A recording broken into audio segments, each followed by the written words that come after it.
अस्सलामुअलैकुम, आप देख रहे हैं फखर न्यूज़ और मैं हूं सादिया बतूल।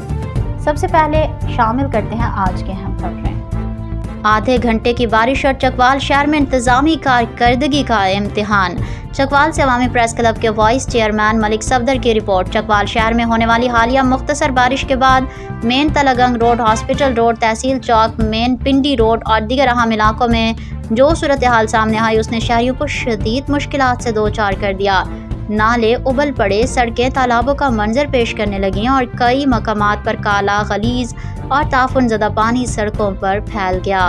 बदबू और गंदगी के बायस शहरियों, दुकानदारों, राहगीरों और ट्रैफिक को शदीद परेशानी का सामना करना पड़ा। ये सूरत हाल उस वक्त सामने आई जब म्यूनसिपल कमेटी चकवाल की जानिब से सफाई, नकासियाब और शहरी सहूलियात के हवाले से मुख्तलिफ दावे किए जाते रहे हैं। शहरी हलकों, सहाफ़ियों और सिविल सोसाइटी के मुख्तलिफ नुमाइंदों की जानिब से पहले ही बाज़ तरक्याती मनसूबों, नकासियाब के इंतजामान और म्यूनसिपल कमेटी के बाज़ इंतजामी फैसलों पर तहफ़्फ़ुज़ात का इजहार किया जाता रहा।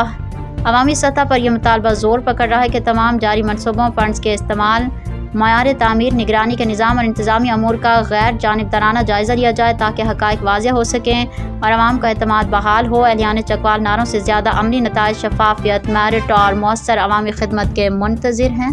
इस वक्त के लिए इतना ही। मज़ीद ख़बरों की अपडेट के लिए जुड़े रहिए फ़खर न्यूज़ के साथ।